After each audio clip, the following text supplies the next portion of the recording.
Monsieur Boubacar Camara ñu ngi am mbégte di la dara suñu premier numéro grand entretien atum 2021 si Leral TV. ñu ngi lay fay bu baax di la sant ci li ñu invité ci sa numéro bi mu jiitu ci at mi di nuyu sa téléspectateurs yëpp ak sa internautes yi di leen souhaiter atum jàmm 2021 ñu dugg si ci bismillahi rahmaani rahim génn ci alhamdulillahi rabbil alamin. Amin alors ma fàttali nag yow yaa nekk président d'honneur bu parti pour la construction et la solidarité nekkoon nga tam njiital douane bu Sénégal yoroon fi tam ay ndombal tànk yu am solo tax ñu fas yéene incha allah suñu biir waxtaan décrypter discours président bi nga xam ne def na ko le 31 décembre d'abord ñu tàmbalee ko si wàllu wér-gu-yaram am na bi mbas mi duggee 1000 milliards yoo xam ne génn woon na ko je pense que yow defoon nga sax benn proposition si tumbi tey si 2021 envisagé na si wàllu infrastructure hospitalière tabax 4 hôpital ubbi 4 hôpital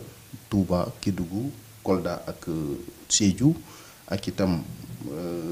recruter lu tolloog téeméeri fajkat waaye lu tolloog junni si ay ñoo xam ne si secteur bi la nekk ñuy tuddee paramédicaux 33 unités d'accueil sa gis-gis si mesures yooyu nga xam ne jël na ko si wàllu santé gannaaw ba nga ñu defee jàngat si mbas mi ni ma ko yoree si atum 2020. waaw atum 2020 dafa nekk at mu doy waar parce que dañu am loo xam ne ñun ñii di wax ñu ci bare mësuñu ko fekkee muy mbas nag dafa nekk loo xam ne lu jafee dékku la ndax lu ci ëpp daf lay bett te bu la bettee aussi bu fekkul nga fagaru mën na la yàqal lu bare atum 2020 loolu la ñu dund mu nekk lu métti ñu bare ñàkk ci seen bakkan ñu ngi leen di jaal ñoom ñëpp ñu bare it am ci feebar bi ñu ngi leen di ñaanal ñu jóg ak jàmm at nag bu jeexaan dañuy baaxoo toujours ki nga xam ne moom la Sénégalais yi jox responsabilité mu jël kàddu wax nit ñi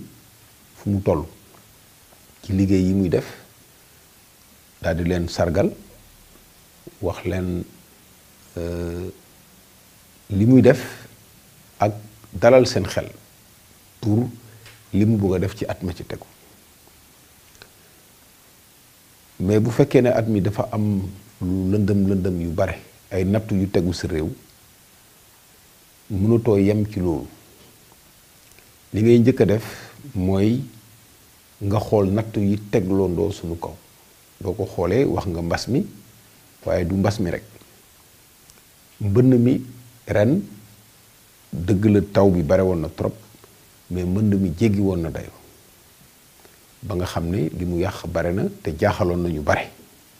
surtout que dañu yàgg a wax ne ci 2019 ci discours yi ñu daan def ci campagne électorale yi ne dugal nañu xaalis bu bare ci problème mu mbënd bi ba dootu fi am ñetteel bi mooy mbëkk mi maanaam xale yi naam commencé woon nañ ko bu yàgg mu am moment mu xaw a teggeeku tuuti waaye bi ñu demee ba ci digg at mi dafa mel ni mbënd mi dafa dellu si xale yi daal boole ceeg fit ak boole ceeg gëmm boo xam ne bii ne dañuy génn réew mi loolu bu amee ak yeneen yoo xam ne yi tudduma ko ay feebar yu ñu kenn mosul gis Sénégal ay yu bare daal dajaloo loolu bu réew bu ko loolu dajaloo nattu yooyu dal la sa waa réew dañuy xaar ci yow nga won leen gravité situation bi won leen yan acteur maanaam ñan ñoo xam ne dañu am solo ci réew la nattu yooyu dal ba nasaxal leen ba pare nga wone góom yi nga xam ne réew yépp dañ koy am ci ay jafe-jafe naka la gën a garaawee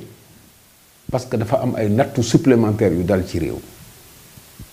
léegi nag nga doog a wax say saafara boo ko seetloo ci communication yi def ci politique toujours dañu doon gëmloo ni lépp a ngi dox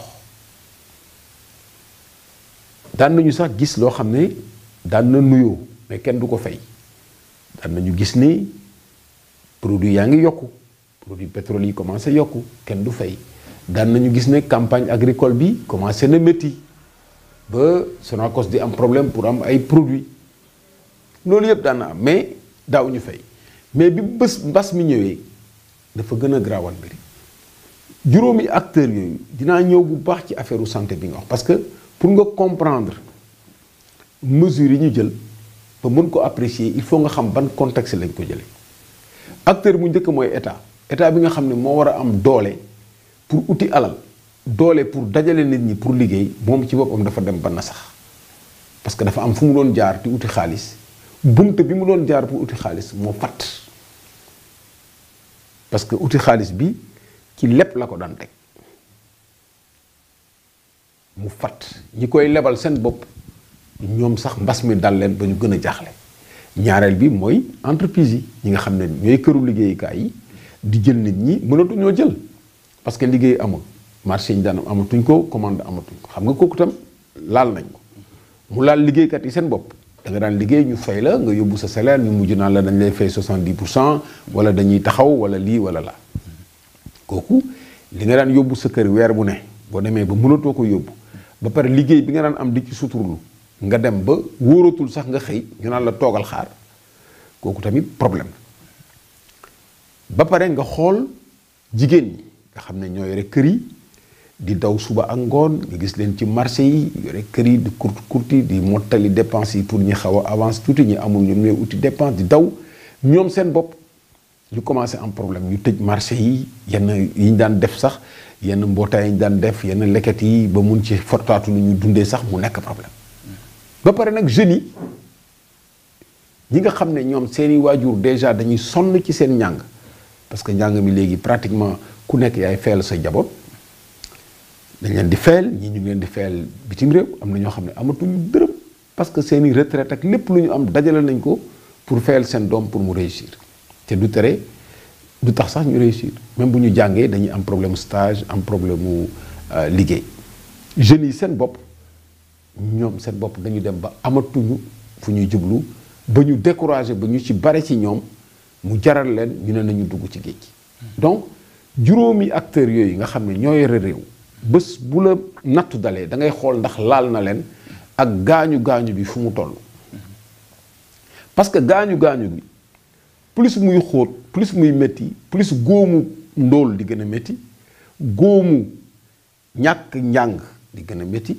góomu ñàkk xëy di gën a métti góomu ñàkk kaaraange di gën a métti góomu ñàkk wér-gu-yaram di gën a métti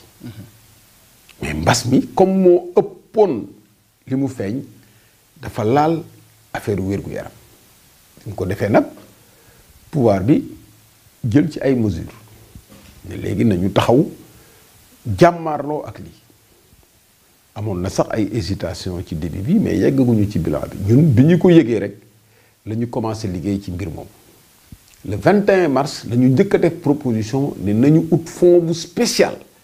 pour loolu fonds 1000 milliards waaye ñun nag waxuñu woon nañu jël fonds milliards boo xam 1000 milliards boo xam ne bi da nga koy jëlee ci chef d'entreprise yi parce que chef d'entreprise yi déjà wax naa leen ne gaañu nañu ci mbir yi déjà kon kenn warul woon jël seen xaalis di leen ko laaj benn waxuñu woon aussi que da ngay dem ci bailleur de fonds yi di fa récupérer li nga dese woon ci sa fonds de caisse waxuñu woon loolu waxuñu woon aussi que da ngay dem di lebi quoi que ce soit dañu ne woon da ngay fexe ba li nga am ci alal yow te nga commencé ci am ay contrat yu mel ni ressources naturelles yi nga am contrat nga fexe noo ci récupérer xaalis par avance du xaalis boo lépp sa xaalisu bopp la moo tax mënuñu woon am 1000 milliards jotuñu am 1000 milliards parce que fi ñuy jëlee xaalis bi yëpp dafa am ay taxes yuy tegu yoo xam ne yi dañuy mujj obligé bàyyee ko ñi koy fay parce que dañ koy répercuter moo tax xaalis boobu mënul woon mot ba pare mënul woon gaaw a teewandoo moo tax réaction bi xaw a yéex réaction bi yéex ci dépistage bi parce que ñun li ñu proposé woon première mesure bi ñu proposé sur les 33 mesures c'était le dépistage massif ñu xool fan la feebar bi nekk ñi yor feebar bi fu ñu nekk d'abord ñi njëkk a ñëw avant premier cas bi di déclaré wu ñu seet ñi jaar ci avion yi ñu recensé leen dem seeti fu ñu nekk defar leen test ñu seet ñëpp nag fépp fu nit ñi di daje ñu def fa ay ceinture de sécurité di defar nit ñi test comme ça di nga xam fu feebar bi nekk bu ko defee nag nga xool koy confiné ak koy dimbale ak koy def pour mu bañ a am transmission maanaam feebar bi bañ a law. D'accord. Erreur boobu def nañ ko mais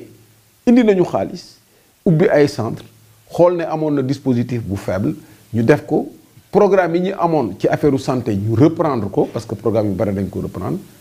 bien que waroon nañu am programme comme ñun niñ ko amee tabax dañu ne chaque département au Sénégal war nga am polyclinique fonctionnelle ba pare mu am ay réseau boo xam ne bii dafa am ay oto ak ay centre yu ndaw oto yi ñooy dem ba ci gox-goxaat yi donc mesures yooyu c'est des mesures salutaires yu baax la mais boo gisee ni ñu ko defee c'est parce que mbas mi moo tax ñu def ko du loo xam ne lii dañu ko xalaat organiser ko comme ku yore réew ak ni ngay doxalee réew xam ne sa population soxla na wér-gu-yaram soxla na nga planifier ko préparer ko au lieu ñu def loolu investissement yu bare dañ ko yóbbu woon ci ay projets yoo xam ne yi comme ay terre ak yeneen projets yoo xam ne yi mën na am sax mu am njëriñ bi ñu ko defee dans de bonnes conditions mais li doon priorité ci capital humain maanaam nit ki maanaam njàngam wér-gu-yaram ak kaaraangeem defuñu ci woon alal jiñ ci war a def ndokk nag bi mbas mi ñëwee wane na ne erreur yi ñu doon def ci investissement feeñ na d'accord parce que bi mu ñëwee ñépp a tëj seeni frontières daal di jël xaalis bi ñu am dimbale seen réew daal di tëgg seen monnaie bopp pour bañ a daanu d'accord kon nag mesures yi ñuy saluer la mais mesures yoo xam ne yi da nga ko def parce que dañ la pikiir. d'accord alors si santé léegi ñu génn si dinañ ñëw si économie yaa ngi koy wax alors bu fekkee nag ñu ngi dugg tey si deuxième vague xëy na sax mu gën a violente te état mënul jël mesures yi mu njëkkoon a jël lu mel ne génn ay 1000 milliards war a tëj nit ñi joxaat leen xëy na ay def ay ndimbal social tey lan nga jàpp ne si wàllu santé loolu la état war a def ngir xeex ak mbas mi si deuxième vague bi. waaw xam nga li dal état bi dafa métti parce que dafa jël ay mesures ñu commencé liggéey sensibiliser population yi ba ñëpp commencé gëm mbas mi mu métti lool ñu def ay mesures yoo xam ne dafa am erreur ay yenn mosquée yi ñu tëj ak yenn marché yeeg yenn yooyu mënoon nañ ko organiser autrement ba nga xam ne nit ñi bu ñu conscient takk seen masque koom-koom bi dina continuer dem te seen économie bi du taxaw dëkk yu bari noonu la ñu def bi ñu nee ba mesures yi tàng nit ñi gis ne ñoom liñ leen diggoon mooy ay ceeb ak yooyu nga xam ne sax ñu bari jotuñu ci. ils se sont dit waaw ñun ñii dañu bëgg a rey ñii am nañu lu ñu denc ba denc ko seen kër mais ñun ñu bëgg ñu toogloo suñu kër. ñu commencé ngunu ci suuf bi coow li tàkkee ba nga xam ne état bi mënul dékku mesure mënul dékku coow loolu ci la jël décision ci 11 mai. daal di ne léegi nag affaire bi toll na foo xam ne fii. virus baa ngi fii kenn mënu ci dara kenn amul vaccin kenn amul léegi da ngeen di dundandoo ak virus bi waaw ku sonn kas néew nga tëj ko amul lu mu lekk nga yeewu ne ko demal dundandoo ak virus bi ba pare mesures yi nga jëloon nga jël ko loolu ci wàllu communication moom mooy libéré naa la bi ñu ko defee ñépp tàccu fecc bi ñu ne bi président defee discours am ne nañu vivre ak virus bi gars ñi dañ doon fecc nga koy gis nii ñu kontaan commencé génn mel ni feebar bi jeex na boobu ñoom dañu gëmoon ni dafa war a am immunité collective maanaam bu ñu wàllantee ba wàllante bi tollu fenn fi kenn dootul laal sa morom loolu mën na am sax ci feebar mais loolu buy am aussi du benn jour lay am wala ñaar da nga koy accompagner ak ay mesures mais erreur bu rëy moo am ci à partir du 11 mai. mu basculer ci laa bindoon ma ne le général a baissé les armes bu ko defee nag ñu avancé affaire yi di dem yàlla defal ñu sutura ak conditions yi ba léegi kenn comprendre lu xew gars yi di maîtriser cas yi personnel médical bi li ñu am gas néew ak moyen li ñu leen yokkaloon ñu commencé di xeex di maîtriser cas yi guérison yi di bare cas yi di wàññeeku ba affaire bi commencé sedd mais bi affaire bi commencé sedd nag ñu ne léegi nag ñu kontaan nañu jeex na bi ñu nee jeex na ba ne ñoo ci ne ba ne nañu def plan maintenant de relance de l'économie ñu annoncé ko plan bi ñu ngi ko annoncé depuis mois de juin wala avant juin ñun ñu ngi génne suñu plan de relance le 3 juin ñoom ñu ngi génne seen plan de relance au mois de septembre suñu plan de relance mooy tumbi 19 ñu wax leen naka la ñu mun a redresser économie bi te continuer jël ay mesures ci maladie bi mais ñoom seen problème moo doon mesures yi ñu jëloon ci plan de résilience bi appliqué wuñ ko woon à 100%. Donc dafa am benn phase de transition boo xam ne maîtriser wuñ ko woon donc mënuñu woon dugg ci plan de relance bi. D'accord. Te yeggale wuñu plan de résilience. D'accord dañuy ñëw sax si wàllu économie parce que ku wax Covid bi di nga laal économie déggoon nañ la lu bëri ngay wax ne état du Sénégal seen problème li si ëpp mooy fi ñuy jëlee xaalis alors président si face à la presse wax na ne moom gëmul ñuy wax ne dañoo war a ne boo amee 70% waratoo lépp pour moom loolu xëy na dañu ko bëgg imposer mais réew fekk mi ngi mën a fay bor war na mën di lépp parce que lépp mooy tabax réew. Vraiment question bu am solo la mais balaa ma ci tontu. dama bëgg a yeggali tuuti rek. wane ne d'accord. wane ne boo gisee tey feebar bi ñëwaat te mënuñoo wax lu leer ci mesures yu ñuy jël comme ni ñu ko taxawee woon. c'est que dañu xamul fu ñuy teg seen tànk. parce que maîtriser wuñu yan mesure la ñu war a jël. yow yaa ngi am plan de résilience bu pareegul. yaa ngi am plan de relance boo xam ne xaalis bi jotagoo ci. affaire bi ñëw bugg a commencé waat takkarnaase xamuñu fu ñuy teg seen tànk dañu réer ci naka la ñu war a mobiliser waat nit ñi. parce que boo yàggee mobiliser nit ñi tey nga wax leen A suba nga wax leen B bu ëllëgee boo waxee dootuñu la gëm te dañuy ragal wax nit ñi léegi li ñu nekkee soo gisee discours du président mu ne waaw man kay boo leen man weddi moom boo leen kiiwul sax dinaa tëjaat xam nga boo demee ba naan bay menacer sa population ne boo leen respecté wul mesures yi dinaa tëjaat. Ça veut dire qu'il y a un problème de management, de pilotage. léegi nag ñun ñu ngi compter ci médecins yi ci ñi nga xam ne personnel médical yi. ñu jël seen responsabilité proposer ay mesures daal di ko porter à la connaissance des autorités ñu jéem ko appliquer def les pressions qu'il faut parce que loo yàq mënoo ko defar. D'accord waaw léegi nag ci wàllu koom-koom. at yi weesu yëpp ñun dañ daan sonn lool ci suñu communication parce que ñun bi ñu ñëwee dugg ci politique bi dañu ne ñun ay technopoliticiens lañu ay technopolitique maanaam dañuy politique mais dafa am ay question technique ak économie yoo xam ne dañ koy leeral nit ñi pour ñu xam proposition yi ñuy def mais dañ daan expliquer nit ñi que réew boo koy tabax munoo jëlee sa xaalis ci leb essentiellement nga ne ci leb bi ngay wéeru te ki lay lebal bitim réew la jóge yore xaalisam yore ay entreprise am moo lay wax fu ban secteur ngay investir et cetera loolu boo ko defee mënuloo am développement mais ñoom dañu doon wax ne ñoom am nañu signature bu baax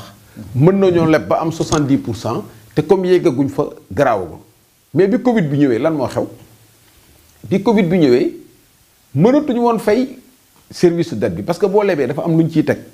li ñu ciy teg moom mooy service dette yi ak commission yi chaque weer dafa am loo ciy fay Sénégal dinañu fay à peu près 80 milliards léegi loolu nga war a fay yow par weer mënatoo ko fay mais principal bi li nga leb boo lebee junni bi nga leb moom mu ngi fi toog di la xaar intérêt yi ngay def chaque weer si ngay fay ñoom ñu ne mënatuñoo fay loolu intérêt yi ñu dem inscrire ci benn initiative boo xam ne G20 moo ko def réew ñaar fukki réew yu ëpp doole moom mooy initiative pour la suspension du service de la dette waaye boo demee yaa xëyte ne léegi man mënatumaa fay li tegu ci sama bor yow kan moo lay lebalati. mais est-ce que xëy na loolu du mbas mi moo ko indi ba. mbas mi moo ko indi loolu laa lay expliquer bi ko mbas mi indee ñoom ñu leen inscrire foofu ñooñu leen d'accord mën ngeen inscrire mais boo inscrire dañuy xool léegi yow ndax nit bënat na la lebal ci la ñu examiner suñu notation heureusement que suñu notation sax wàññi wuñ ko mais dañu ne wàcc ngeen parce que léegi yéen a ngi ci perspective négative mooy yéen ñii ku leen di lebal rek mu ngi jël risque foofu lañ ñu classé Sénégal donc bu ñu la waxee loolu ba pare nga yeewu naan damay yëkkati plafond bi da ngay tuufkaani nit ñi rek mënul am yow li nga yor ci bor mu ngi ne sa ndodd bi mënoo ko fay li ci tegu mënoo ko fay ba nga ñaan ñu suspendre la ko nga ne léegi yow nañ la bàyyi nga continuer leb mais kan moo lay lebal. mais su ma déggee li ngay wax est-ce que xëy na loolu du remettre en cause le plan de relance économique bi nga xam ne li ci ëpp dañ ko war a aussi leb. mais loolu laa lay expliquer plan de relance bi li ci ëpp leb la ak budget bi ils ont mis 4500 milliards mais 4500 milliards mobiliser wuñu ko budget ne dañ ko prévoir mais yu daaw ya est-ce que mobiliser nañ ko bu daaw jéeg est-ce que mobiliser nañ ko dañu génne les lois de règlement bu 2018 ak 2019 ñu wax montant yi ñu prévoiroon les 3000 et quelques milliards yi ñu prévoiroon en 2018 ak les 4000 et quelques milliards yi ñu prévoiroon en 2019 ñu seet ñaata lañ ci mobiliser déjà bu ren bi rek am nañu ci déficit boo xam ne bi ci gën a tuuti mooy 700 milliards donc xaalis bi ñuy tudd noonu amuñu ko mais comme dañuy tuufkaan yi 2019 bu ñu ko daan expliquer dafa daan jafe mais bi mbas bi ñëwee non seulement dafa leer na amuñu xaalis bi ba pare déficit bi ñu doon am c'est-à-dire que li ngay soxla ak li ngay dépenser dafa waroo ba nga xam ne li ngay dépenser moo ëpp. bu njëkk ba 3% lañ ko daan yemale léegi ñun ñu ngi 6%. alors mais foofu li ñuy jaaxal dafay wax moom wax na ne pays yi ëpp doole sax si lépp la ñu dund joxe na exemple États-Unis ne seen taux d'endettement àgg na si 124%, France 120%. est-ce que tam Sénégal bu fekkee solvable na comme ni mu koy waxee am na problème aussi ñuy dem ba léegi. di la xam nga wax dëgg yàlla réew kenn du comparer noonu xam nga économie dafa am ay règles réew mu am doole am monnaie Amérique am dollar am réew yu ëpp ci monde bi ci dollaru Amérique la ñuy defee seen transaction dëkk boo dem compte banque boo dem y a des comptes en dollars xaalis ba ne fa gàññi dollar kooku bu la lebee da ngay yàqam ci lebal ko parce que xam nga ne foo munti dem si àdduna dollar a nga fa te Amérique daanuwul ci dollar nga dem Japon mu am yéenam gars yi di ko def nga dem waa Europe ñu am seen euro bay def ay panier de monnaie mu nekk DTS nga am ay droits de tirage spéciaux yow booy tëkkale da ngay tëkkale sa bopp ak sa morom yow yaa ngi nekk état boo xam ne amoo monnaie yaa ngi bokk ci union boo xam ne bii yaa ngi bokk union boo xam ne yow CFA nga am ñu imposer la parité fixe ak monnaie boo xam ne bii moo la ëpp doole fuuf ba nga xam ne sa exportation sax mënul compétitif ba nga xam ne yow importation ngay dundee nga ne da ngay comparer sa bopp na yeneen réew yi dañuy leb gis nga caaxaan baaxul yow kon da ngay ñëw rek ne gis naa maa ngi leb rek nañ ma bàyyi ma leb kan moo lay lebal man su ma ñëwee leb Tahirou mii ne ko saa yi lebal ma dina yaakaar ne sax war naa ko mun a fay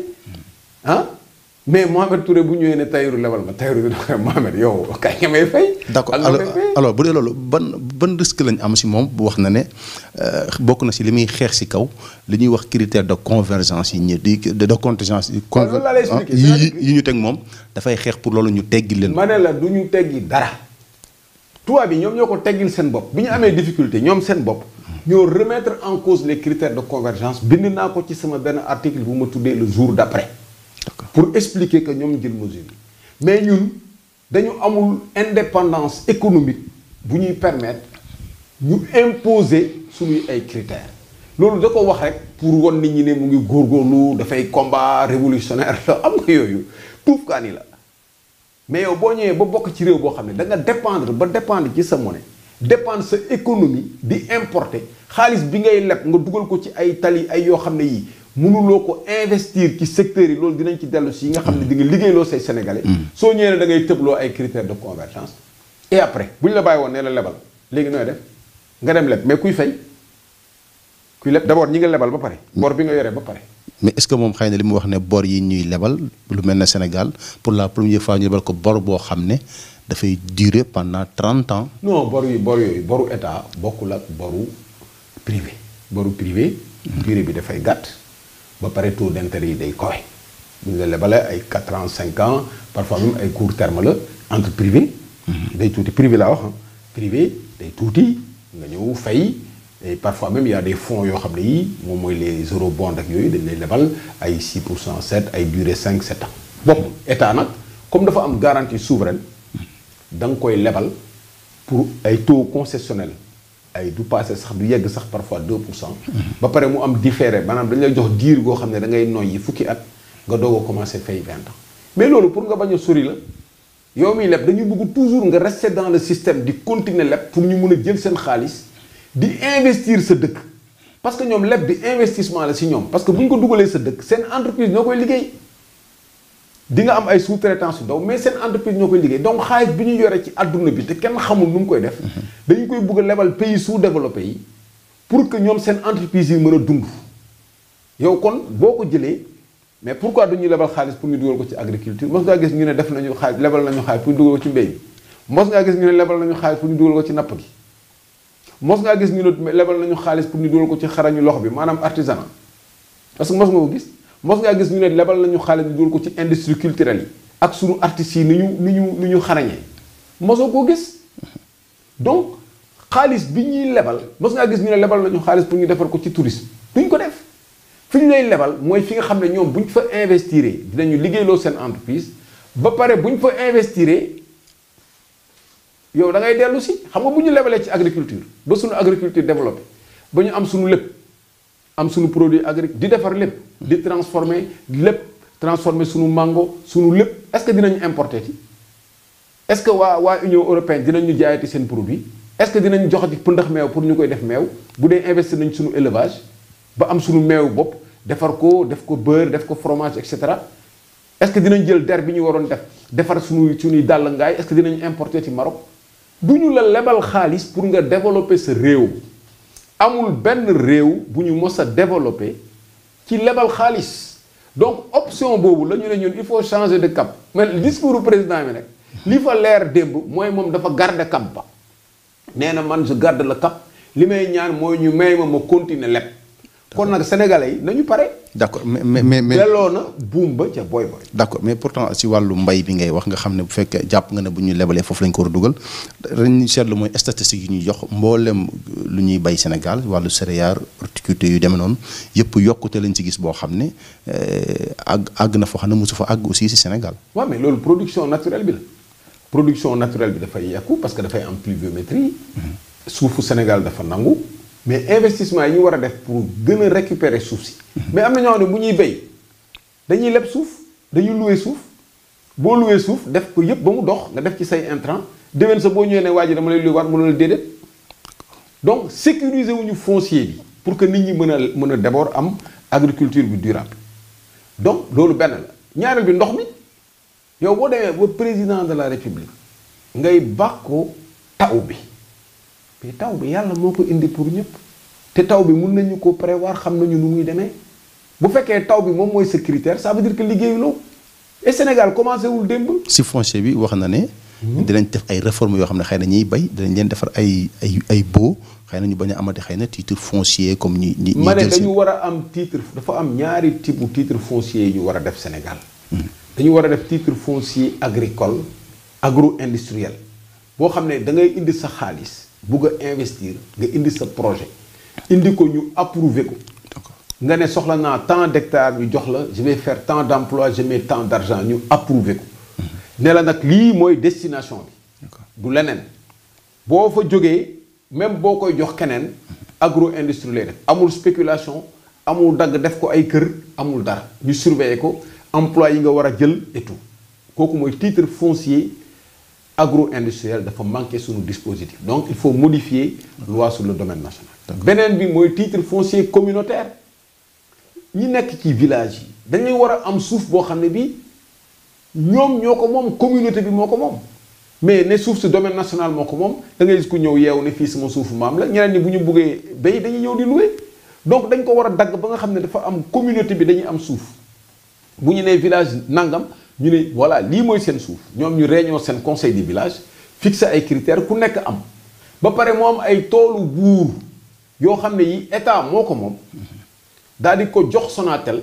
nu mu tuddati Sonacos ne ko lii mayuma la ko saraxuma la ko dama ko def action ñu ubbi action Sonacos yi privé yi investir tool yooyu ñu jël ay paysans yu mun a liggéey di leen fay chaque weer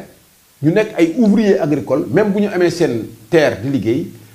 récolte boobu la Sonacos di jël di ko transformer. d'accord bu fekkee ne moom mun nañu jaay wala ñoom ñu jaay bu fekkee dafa am ñeneen ñu jógee bitim réew ay chinois bu ko jënd ñu def prix bi prix bu baax mais prix 250 francs le kilo mais franchement c'est ridicule. mais si li mu xamle chinois yi ñu ngi jënd te moom li ko intéressé mooy aussi baykat yi di am xaalis donte. waaw mais léegi bu ko defee lan la mujj bi ñu demee ba jënd ko ba nga xam ne ñoom waxuma la sax chinois yi am na yeneen sénégalais yoo xam ne dañuy jënd à plus que ce prix donc paysan dañu bëgg a jaay ci prix yooyu xam nga loolu seen avantage dañu mujjee décider ne gerte gi du génn donc dañu jël pour ut saafara dañu indi beneen jàngoro c'est-à-dire que gis nga boo mënul yore toujours ay erreur ngay def da ngay foone da ngay faj fekk da nga yàq loolu moo leen dal ci agriculture bi moo leen dal ci pêche bi ñu dem signer ay accords yoo xam ne lu toll nii quantité yi ñu prévoir nga jël jox ko nit ne ko dama bëggu 10 milliards te yow sa budget ak say exonération yi nga joxe rek mën nga fa génne 10 milliards ci benn année 10 milliards ci 5 ans. mais foofu président li mu leeral mooy yi ñuy joxe accord jën yi ñuy napp du yu ñuy lekk ay thon la wax ak ay. mais loolu laa lay expliquer moo tax ma ne la bu fekkee yow jën thon au Sénégal ñu fekkee nañ fi thon y a eu combien de conserveries de thon au Sénégal. mais boo reyee conserverie yi naka lañ koy defaree te fii da nga war a dundal conserverie yi donc da ngay jël sa jën boobu nga demander ñi ngay amal accord nga ne leen quantité jën yi dafa am partie booy débarquer boo ko débarquer Sénégal usines yi liggéey ci def ay transformation ñu koy jaay fii. d'accord mais boo nee too bi defaruñ ko mais pourquoi defaruñ ko fii pourquoi nit ñi soxlawuñ ko parce que yow yaa détruire le tissu comme on a fait pour l'arachide Diourbel amul woon usine bu ñuy transformer ah. Ziguinchor amul woon usine bu ñuy fépp Sénégal amoon na fu ñuy transformé. moom ay traite ak lépp. d'accord léegi loolu boo ko reyee ba pare ne gerte gi soxlawuñ ko dañ koy yóbbu. non parce que yow yaa cassé le tissu industriel qu'il fallait faire. d'accord alors xam naa économie li ñu bëgg wax lépp du fi xaj waaye ku wax économie sax da nga wax tamit si wàllum xëy wax na ne président lu mu digg rek def ko si wàllu 500 000 emplois par année waxoon na ko mais président lu mu digg def ko loolu moom yàlla rek ko mën waaye xam na ne itam lu demee naka DER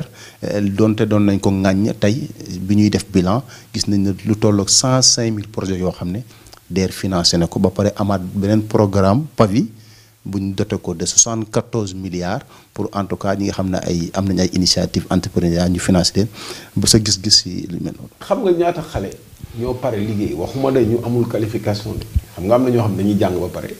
seen jàng motul amuñu liggéey ñooñu compté wuñ leen ñoom ci chômage yi am na ñoo xam ne dañuy liggéey ba pare ñàkk seen liggéey mais xam nga ñaata xale ñooy nouveau demandeur d'emploi par année ñoo xam ne dañoo jàng am qualification dugg pour la première fois ci marché emploi bi par année c'est au moins 200 000 donc yow booy am ci ay ambition ay 500 000 emplois ay 1 million d'emplois ça veut dire que yow xamuloo sax lan mooy sa réew parce que su fekkee 200 000 emplois ñi bokkul ak ñi fi ne ak ñi ñuy perte ak yooyu 200 000 yu bees par at ci 5 ans yi tu es à 1 million d'emplois yu bees yoo war a créer boo buggee créer emploi dafa am yoon booy jaar boo fa jaarul doo am emploi fi ngay jaar mooy l'industrialisation maanaam da ngay togg sa alal yi nga am da ngay togg sa produit agricole li ngay bay nga togg ko togg sa gerte togg sa légume togg sa mango togg sa fruit def ay usine togg sa darkase defar say produits pharmaceutiques togg ko loolu mooy créer emploi ba pare nga exporter boo jaayee sa produit ñu fay la xaalis bu bare ci devise nga am capacité financière bu lay permettre nga continuer say investissement te doo lebi ñaareelu togg bi mooy les produits miniers yi nga am calcaire yi nga am war ci def ciment gaz bi nga am pétrole bi nga am mais transformation boobu nga war a def mais boo ko deful doo créer emploi doo créer taayu emploi bu lay permettre nga résorber ce chômage pour une population boo xam ne bii mais 60% yi ay jeunes. mais est-ce que du ñi nga xam ne am nañ ay dénk nañ ay porteurs de projet aussi état bi di leen jàppale di leen financer est-ce que nekkul la solution aussi. maa ngi ñëw ci loolu dama ne la loolu c'est une solution résiduelle maanaam ci pegg bi la nekk. Solution essentielle mooy que nga transformer ce produit. D'accord. Et pour nga def ko il faut nga am énergie bu doy loolu ñu ngi ci yoon bi parce que am nañu gaz mais pour nga def ko il faut aussi nga am monnaie boo xam ne bii produit boo ko amee dina compétitif sur le plan international. Donc économie dafa am ay enchaînement yoo xam ne yi boo ko ratee doo dem ñun loolu la ñu def mënuloo yeewu Sénégal ne depuis 1900 bi ñu cassé la nouvelle politique industrielle ba léegi y a aucune politique d'industrialisation. Ils en parlent comme ça di wax transformation structurelle de l'économie loolu mooy transformation structurelle de l'économie nga fekk économie boo xam ne bii dafay gas dundee ko wala mu xolli lekk nga jël li mu gas togg ko ah mu joxe beneen produit boobu joxe beneen produit loolu mooy la chaîne des valeurs maanaam chaque étape day yokk valeur du produit bi simis bii nga sol fu mu commencé du coton nga jël coton bi defar coton bi fu mu jógee ci béykat bi bu ko defee béykat bu dee da nga jël coton bi jaay ko étranger jeexul moom moo koy defar ay usine am boo paree sa coton ñu defar ko ñu dugal ko ci chaîne yi def ci colorant yi dem defar bouton def lii tailleur yi ñëw ñu defar ko artisan yi ñëw mu am liggéey loolu mooy chaîne de valeur. D'accord. léegi nag réew day am foo xam ne dafa tolloo ci wàllu secteur yi dafa am secteur yoo xam ne dafay gaaw a développer mooy auto-entreprise surtout avec informatique bi intelligence artificielle ak yooyu. donc loolu bu defee bu amee yow yaay am muus boo xam ne bii dafa am les start-up nga aider leen pour ñu am seen propre entreprise. am na benn loi bu ñu jël temps yi si loolu c'est très bien mesures yi jël pour DER c'est très bien on l'a toujours encouragé. Mais il ne faut pas nous nax nit ñi. Ce n'est pas ça qui va transformer de façon substantielle l'économie du Sénégal. D'accord. C'est un exemple qui est bien. Si c'est bien géré et que ça donne des résultats, il n'y a aucun problème. Nous nous critiquer l'initiative bu baax la. Les domaines agricoles communs, c'est des domaines, si c'est bien géré, ça crée des emplois, ça le développe. Mais il ne faut pas faire croire aux gens qu'avec l'auto-emploi, les petits services qu'on donne, les prêts qu'on donne par-ci, par-là, qu'on va transformer l'économie du pays. Ce n'est pas possible. D'accord. Dañuy jeexal jëm ci wàllu politique alors moom expliqué na li nga xam ne ñi ngi koy débat fan yëpp muy suppression éventuelle des 5 villes li mu wax mooy réforme yi ñu def moo tax xëy na lu demee ne que ville léegi dafa caduc parce que méngoowut ak ni àdduna di doxee ak Sénégal itam ni muy doxee ndax da nga jàpp ne loolu aussi explication bu valable la. xam nga dama lay wax sànq ne réew bu ko yenn nattu yi dalee li ñuy xaar ci ñi am responsabilité réew mi mooy lan mooy nga wax nit ñi gravité nattu bi wax leen li nga ci def ak li nga ci fas a def ba seen xel dellu si contexte boobu bu amee nga ñëw jiital politique xam loolu xew mais Sénégalais yi seen yoon nekkul ci loolu Sénégalais li ñu tal mooy lu ñu lekk ak lu ñu naan ak lu ñu fayalee seen doom lu ñu fayalee location lu ñu fayee ay fourniture am na xale yu ba léegi jàngewuñu parce que mënuñu fay seen fourniture donc boo amee population boo xam ne loolu lay xalaat yow da nga war a dem ci côté boobu mais doo fa nekk di def ay combinaison politique naan su ma defee lii mais réforme yi fii lañ ko fekk ñi daan def ay réforme yépp politique moo leen ci daan yóbbu c'est rare ci réforme yi bi mu commencé Sénégal ba léegi nga gis ci réforme boo xam ne bii amul soubassement politique de base. On a eu la grande réforme de 76.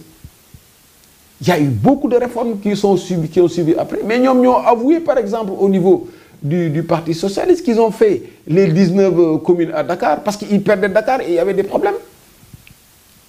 Mais aujourd'hui, tendance qui collectivité locale, c'est l'intercommunalité. Plus on peut mettre les communes ensemble, il faut les mettre ensemble. Et nous, dans notre projet Tabac, qui est sous nos projets Tabac, dañu bëgg ñi war a ànd yépp nekk benn ku nekk di nga am sa commune bu ko defee nag moo am une intercommunalité ba nga xam ne yenn investissement yu mag yi ñu mun ko defandoo pour que communes yi mun ko bokk. mais loolu li mu proposé wax na si ay métropole xëy na Dakar gën a yaatu aussi. non xam nga yooyu xam nga ay justification la parce que boo bëggee defar il faut fan la xaalis bi jógee xaalisu commune yi fu muy jógee xaalis bi fu muy jógee moom dafa jàpp ne xaalis bi ville di yor ñu delloo ko ci maire yi nga xam ne ay maire de plein exercice lañ. foofu ma ne loolu laa lay expliquer xam nga xaalisu commune yi dafa am ay taxes yu commune yi di récupérer am taxes yoo xam ne état bi moo koy récupérer muy TVA 18%. ñu jox leen ci 5% dafa tuuti dañu war a def 10%. ba pare mu am ay patente yoo xam ne léegi sax amatul chaque fois usines yi fu ñu nekk ñuy fay pour mairie mais xaalis boobu la ñu war a dajale def ko fonds d'investissement communal yóbbu ko assemblée nationale voté ko sur la base liste investissement yi nga xam ne yi nit ñi d'accord nañ ko ci communes yi ñu voté ko directement à l'assemblée pour les intercommunalités ñu ne tant d'hôpitaux la ñuy def tant d'universités la ñuy def tant ça coûte tant ñu jël ko envoyé leen ko su dee pour les communes ñu ne sur les 550 et quelques communes voilà les montants boo demee Goudiri c'est ça qu'on a prévu pour Goudiri parce que ils ont tel problème boo demee chaque commune ñu def forum xool li population bi donc ñoom ni ñu bëgg a financer développement ni ñu bëgg a jël xaalis bi ñu bëgg a defee développement local dafa mënul développer benn. est-ce que bu boobaa libre administration dina amati ci commune yi. justement day am libre administration surtout boo amee xaalis ku amul xaalis kay moom la ñuy wax libre administration. mais bu fekkee yow xaalis bi c'est la représentation nationale moom moo la ko votel assemblée nationale bi ñu war a am dafa war a am une partie boo xam ne bii genre Sénat bu njëkk ba la war a nekk ñoo xam ne ñooy représenter localité yi. ñu jël budget bi séddoo ko dès le départ mais ñu loolu moom ñàkk a jot ci réew mi moo ñu ko teree def. alors est-ce que loolu mën nañu ko woon a xalaat fu mel ne si HCCT par exemple. non loolu yëpp mën nañ ko organiser mais loolu xam nga boo jëlagul réew. dafa am yoo xam ne doo ci sori parce que yenn nax yi bu ñu la koy def sax doo si sax bëgg a sori xam naa ne daal. di nekk fii di découper ay villes ak dañuy supprimer ay villes ak dañuy def ay remaniement dajale dañuy rallier ay opposants ak yooyu ku ci toll xam loolu fi réew mi toll. d'accord si dialogue politique bi dañuy wax si dajale boobu muy wax na ne moom tey yitteem ak li ko ñor mooy képp kuy doomu Sénégal am xam-xam mu dajale la nga ñëw si wetam liggéey ku mel ne yow doon nañu wax ne xëy na yow wax nga sax ne ba ñëw liggéey ak moom ndax mën nañu jàpp ne woote boobu mu woote aussi Boubacar Camara dina ko wuyu ñu ànd. man kay wax naa li may wax lu leer nañ koo xam ne dafa ñëw ne la ma ne ko mu ne ma fii laa jëmee réew mi ma ne ko fii nga jëmee réew mi ak fii ma ko gisee du benn waaw da ngay liggéey ak moom pour lan moom nee na day garder cap bi yow nga ne da ngay changer cap. kon kay jiboowuñ. xëy na dem pour joyanti jàppale ko mu joyanti. non xam nga booy jàppante pour joyanti mooy redresser. waaw mais d'accord aguñu bu fekkee man dama yaakaar ne xaalisu Sénégal boo ko jëleewul ci leb bi da nga ko war a jëlee déjà ci réforme yi nga war a def pour récupérer xaalis réforme yi defuñu ko Sénégal les plans yi nga gis yëpp ñu naan pas ajusté c'est parce que defuñu réforme yi benn ma jàpp ne Sénégal amuñu kàttanu jël ay centaines de milliards di ko def ay exonération te bàyyi fi ay secteurs kooku su ma ñëwee ne dama ciy jàpp maa ngi jàpp ci loo xam ne d'accord ma ci ma gëm ne Sénégal dafa toog ci alal ay ressources naturelles yoo xam ne boo ko structuré def ay échange ressources infrastructure mën nga defar sa dëkk yépp te doo leb 1 franc yow nga ne ma man ci leb laa dëkk te dama bugg sax ñu yokkal ma lu may leb mais bokku leen fi ngeen jëm yow booy xëcc fii may xëcc fii naka la ñuy àndee. d'accord man bu ma nee man bañu ma ànd ak kuy liggéey yore nguur ça ne veut pas dire que damay ànd ak yow à n'importe quelle condition parce que xam nga man poste man intéressé wu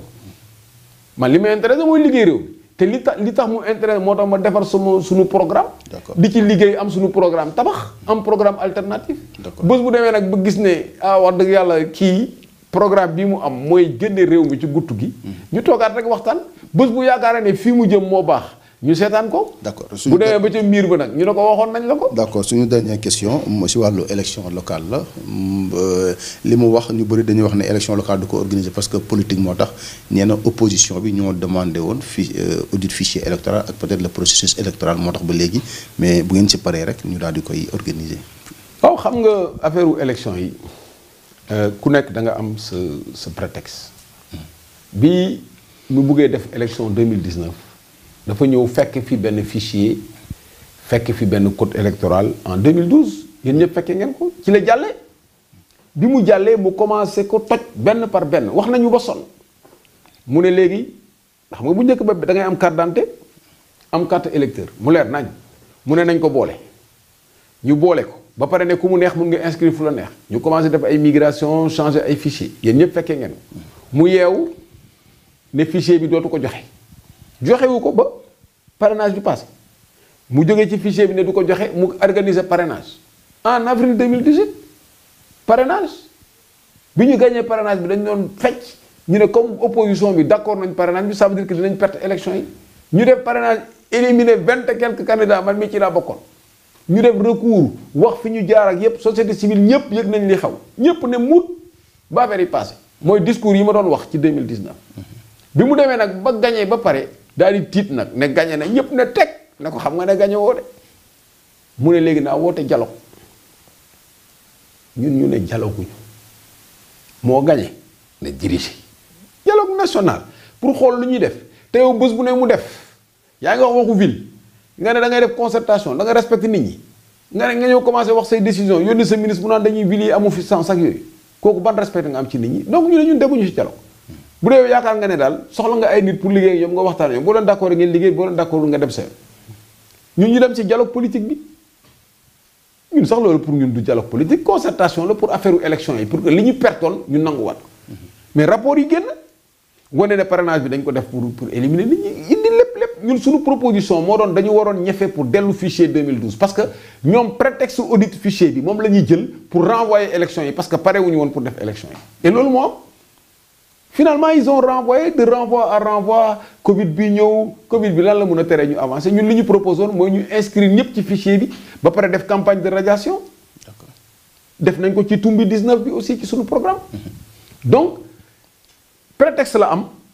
li opposition bi demandé fichier bi mais c'est pas ça la vraie raison. La vraie raison c'est qu'ils voulaient renvoyer l'élection ils l'ont obtenu. Au moment bi ñu war a def élection yi nag moo am ay nattu yoo xam ne moo fi dal ñu jël ko comme prétexte. D'accord. Mais loolu dafa baax parce que opposition bi fi mu ne nii léegi dafa recomposer wu waat léegi beneen opposition moo fi nekk bu boobaa dinañ ko def de toutes les façons dinañ ko organiser. Élection bi loi bi li mu wax. mooy décembre lañ ko waroon organiser au plus tard 2019. D'accord. Donc actuellement ñu ngi violer loi bi. D'accord. Après ñu ne mars léegi kenn xamatul kañ la mais élection locale élection législative élection présidentielle c'est une obligation que calendrier électoral bi leer kon dañu war a jël léegi décret pour élection yii di ñëw ñu wax kañ la ba pare ñu jël les dispositions pour loolu kon pour man loolu ay prétexte politique rek la. D'accord loolu mooy foofu lañ doon jeexale ñu bàyyi la nga tàggoo ak itam bu fekkee am nga message boo xam ne bëgg nga ko def à l'endroit des Sénégalais. waaw maa ngi nuyu Sénégalais yëpp di leen souhaiter atum jàmm atum wér-gu-yaram di nuyu surtout sunu mbokk yi nga xam ne yi ñoo nekk ci zone sud bi nga xam ne secrétaire général Mor Ndiaye mu ngi jóge tournée foofu dem seeti leen ànd ak délégation bi yëpp responsable famille ñoom Serigne Moustapha ñoom Aziz ak ñëpp gis leen yëpp naa seen yóbbante gis naa lépp muy ñëpp ñu fa demoon dem nañ Ziguinchor dem Oussouye dem Sédhiou gis problème yi ñu am problème enclavement yi problème mu chômage u xale yi surtout ak affaire u Jakarta yi problème mu pont yi manqué fii lépp daal boo fa demee da ngay gis ne boo déggee fii Sénégal Dakar ñuy wax da nga naan bokkul ak foofu boo demee Vélingara même chose boo demee Tamba boo demee Diallokounda boo demee gis nga foo munti dem ak loo munti lu sa xol dëgër nga gis population yi li ñuy vivre da nga naan ñii dañ leen fàtte ci Sénégal kon nag ñu ngi ñaan pouvoir bi investissement yi ñuy wax yëpp bu ñu mënee naxanteeg ñi leen di nax di jël seen xaalis di leen investir loo di ci jël ay part yoo xam ne yi vraiment dafa jéggi dayoo ñu sarax leen sax dimbale leen sax ñu dimbale région yooyu pour ñu mën a soqali ko tuuti loolu mooy suma appel tey ma lay sant bu baax di la gërëm